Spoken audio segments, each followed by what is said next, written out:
Hello and welcome back to the anime corner of Stone Soup. The world according to sci-fi geeks.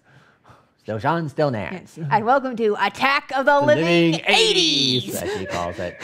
You may have noticed over the last 10 years or so that Give or take. several shows, give or take, several shows have come out that are remakes or even sequels to cartoon shows that were big in the 80s. Now, we were kids in the 80s, so we remember the originals. Under 10.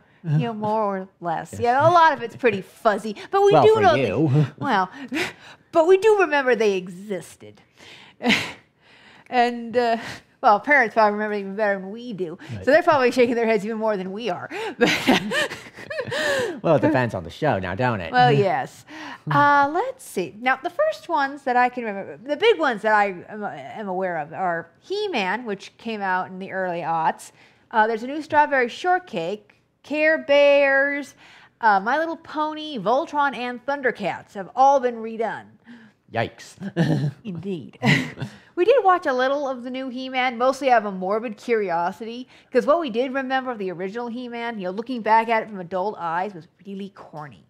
Now, Very true. yes. To say nothing of the live-action movie, Oh, which shall God. not again speak its name. Just say no. Oh, yes. And I know some of you are sitting there going, hey, you missed one. What about Transformers? Well, that doesn't actually count because it never really went away. Yeah, I mean, there was 3 episodes of a 4th season, and then it stopped here. But then the Japanese picked it up, ignoring those 3 eps, went for 3 seasons, series, whatever. Moved on, and then they did their Beast Wars while we did our Beast Wars and Beast Machines. Then we borrowed their car robots, and then Armada and Energon. Then we did the joint venture Cybertron. And then we did Transformers Animated, which was pretty cool. It wasn't bad. We really. liked it.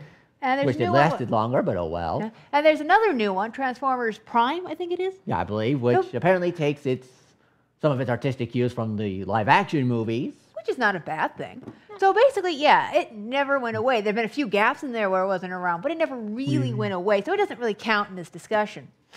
So, yeah. Now, with He-Man, like I said, we watched some of it, but because it kept getting moved around, we didn't really... Mostly because it was stuck on Toonami, right in Toonami's twilight when it could not decide on a time slot. So we never really got a chance to see if it really was good or not. Well, there were some things that we liked. I mean, that a lot of the names that they had were now more like titles or co-names, and they had normal names too. And that Prince Adam was only half the size of He-Man. Because, in the original series, he got different clothes and a bitchin' tan, and otherwise he looked exactly the same. How did people not know that this is Prince Adam? So, Hey, what give were them they, points stupid? for this. They were thinking. But otherwise, we can't really say much because we didn't get to see enough of it to really know. Similarly, it's like as we're being whispered off stage, it's like Superman, glasses. I'm Clark Kent. I'm Superman. No, but now Strawberry Shortcake and Care Bears. I know they're a new series, but we haven't watched them, so we can't comment Yeah. on them. I will say, from what I've We're seen, big on us the first time, so... no. Well, I liked Strawberry Shortcake when I was a little bitty. I was Strawberry Shortcake for Halloween one year. It was cute. I actually the same size. That's about the same That size. too. Yes. I actually it was a girl rewatched. show, I rewatched an episode on YouTube a while back. Just the one episode I could remember something about, where she went to the Big Apple, which is basically New York made out of apples. God. It was disturbing how much I remembered. it was cutesy, but it can't really comment on the new series because we haven't seen it. And But I what I recall have, the so-called villain, the Purple Pie Man, was like, lame! well, it was a dopey little kid show. That's not too shocking. But I will say of the the new series, the redesign does look cute from what I've seen in commercials. That's all I can Very say. 90s outfit style. Well, yes, but still cute.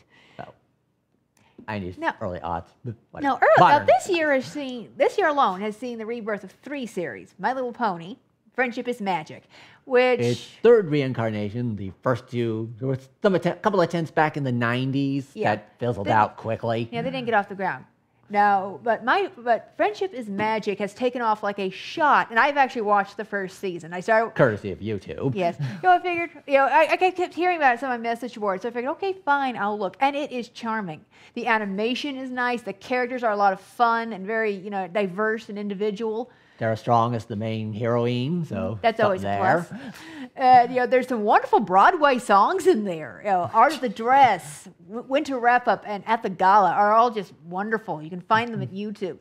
And she told me enough about them that, God help me, I actually had to look at the first 2 episodes. And it was a 2-parter. they have a certain charm. I'll give them that. Yes. And hearing Tara Strong scream, every pony in this town is crazy! Has a certain humor. There's a lot of fun dialogue and a lot of really subtle sci-fi geek jokes. For the original series, there's a baby dragon named Spike. They brought him back for this series, and they also introduced a bunny that is the pet of one of the other ponies, whose name is Angel. Angel and Spike annoy the hell out of each other. Can't imagine what that's based off of. I don't know. It could be a coincidence, but I don't think so. One of the other running jokes is this boy pony you see in the background frequently who has, I swear to God, David Tennant's hairstyle, big blue eyes, and an hourglass on his flank. The fans have named him Dr. Hooves. Sickness. But it's fun. It's just fun. And yes, there are the usual moral lessons you get with a kid show. But, they're not quite as in your face as most kid shows are, which is also a plus. And let's not get started on the apple jokes in Applejack's family. Yes. Gosh. Apple fritter. No, Granny fritter, sorry. Everybody in Applejack's family is named after apples, including the matriarch of the family, Granny Smith. It was right there. How could they not do it? Also come out this year is a brand new Thundercats cartoon, which is, how'd you put it? Made of awesome. That's it. It is wonderful. The animation is gorgeous. This is movie quality animation. Great voice acting from some familiar voice actors. Lion-O is voiced by Will Friedle. Formerly known as Terry McGinnis, the second Batman. And Batman Ron Beyond. Stoppable of Kim Possible. So we already know he was win right there. Yes. Clancy Brown as recurring villain Groon, the Destroyer. Is there any? Oh, he's cool. Is there any guy he's done who hasn't been a badass? Well, the priest in Cowboys and Indians, Aliens. Yes. But And there are a few others, I'm sure, but not mostly. He just has a wonderfully evil voice. What can you do? He just does badass so well ever since he was the Kurgan. No. They changed almost all of the story. They've done redesigns on all the characters. We've yet to see Bengali and Palmyra, but we're hoping. Yes. They'll be there sooner or later, as I've heard. I mean, we've seen Link, though. Yes, very briefly in the Very pilot. interesting. I love the new costumes. Let's be honest, the original costumes in Thundercats were weird and, frankly, frequently kind of dumb. But what can you do? And the little twist where, they were all part of the nobles in the original series. In this series, Lion-O and Tigra are the sons of the king. Tigra's adopted. They covered that beautifully with a one-liner. Yep. About how, even though he's older than Lion-O, he's not going to get the throne because that's, quote, reserved for the bloodline. There you have it. The whole question is answered. They do that a lot in this series. Still waiting for the backstory and how he was adopted, but... Oh, yeah. Sorry, you were saying? They do that a lot in this series. You got a question, there'll be some comment, or just if you're paying attention, the answer will be there without them having to explain it in great gory detail in the dialogue, which is, very, very nice and not easy to do. Now, of all the redesigns... Chitara was a priestess. The kids were orphans and pickpockets.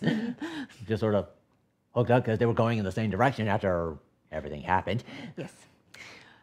And as I was saying, of all the redesigns, Mumra still is mostly the same. Then again, there are only so many ways you do the creepy old mummy wizard. He's a little more slumped over in his decrepit form and a little more buffed up and badass in his ever-living form. And suddenly he has wings. That's an interesting change. There is that. But, it's only had like 7 or 8 episodes. But, it was an instant new fave for me from the pilot. Oh, yeah. It is just awesome. Eagerly awaiting the next entry. Yes. Might be a few weeks. Apparently they're going to repeat this weekend, but we'll see. No, I hope that's not true, but oh well. And the other new series that came out, Voltron Force, which is actually, instead of being a reboot like all the other series, is a sequel, supposedly, to the original Voltron. Now, this is what puts this into Anime Corner, since Voltron The original series was an adaptation of 2 animes. King of Beasts Go Lion and Dairugger XV. Yeah, that's right. Lion Voltron and Vigil Voltron were 2 completely separate series. And had absolutely bupkis to do with each other. But Americans looked at it and went, you know what? This is extremely alike. And some of the characters look alike. So just put them together. And I don't entirely blame them. I don't know which one came first and which one came second, but one of them copied the other. Yeah, I think Dairugger actually came first, but we'd have to double check. And more of that in our next segment.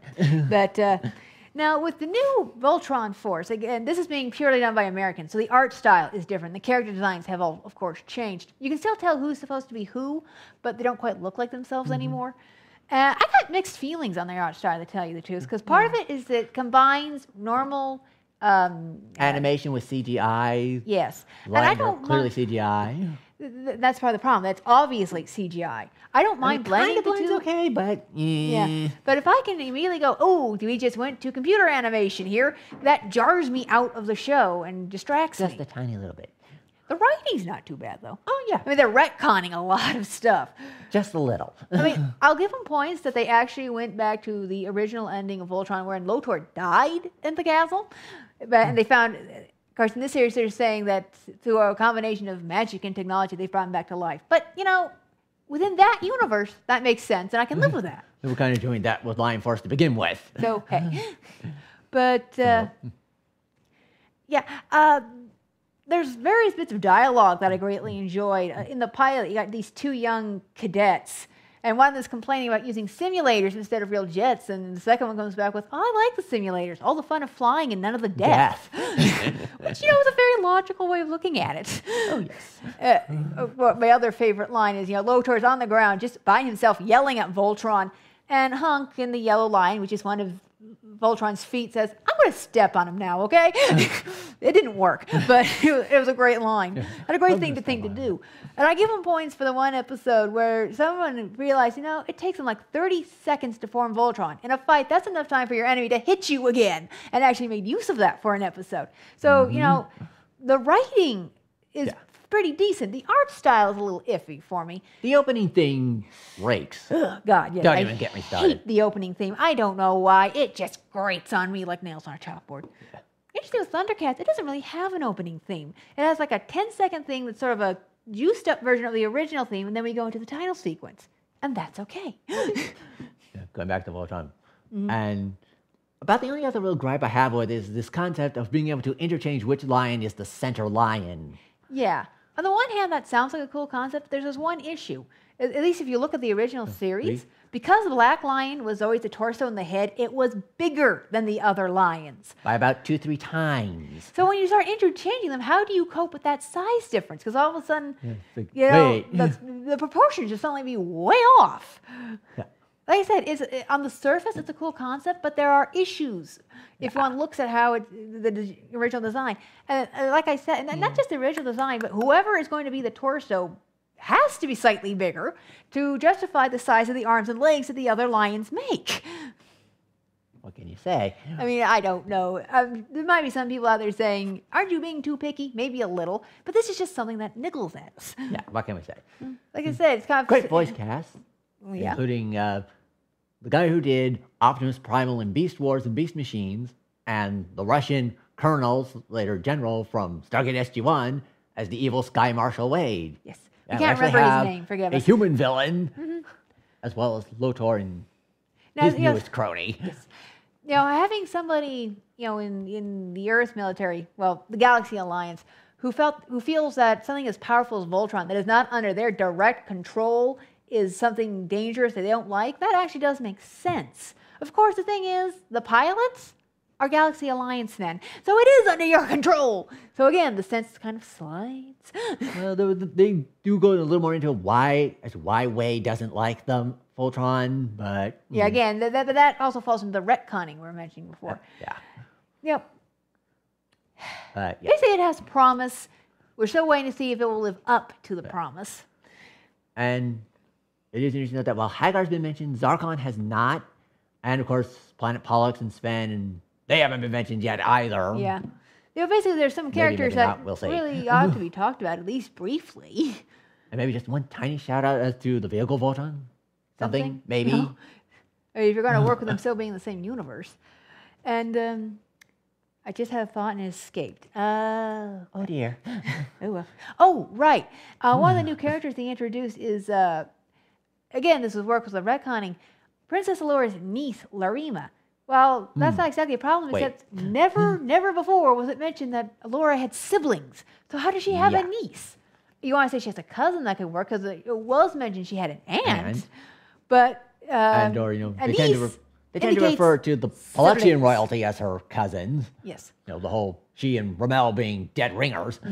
But still, basically, if this is the first Voltron series you'd ever seen, it'll probably be fine. But if you're a fan of the original, even if only, for nostalgia's sake, this is like, what? There's just some Yeah. confusing points here. But like I They said, really need there's to clarify promise. those a little somewhere down the line. We don't know why they keep bringing back shows from the 80s, whether it's a case of being creatively bankrupt or they too have certain nostalgia and are like, how do we make this cool again? But He's even come up with an idea of how to revamp Rainbow Bright. God help us. Well, I'm looking at all this stuff and thinking, okay, what haven't they done? And Rainbow came to mind.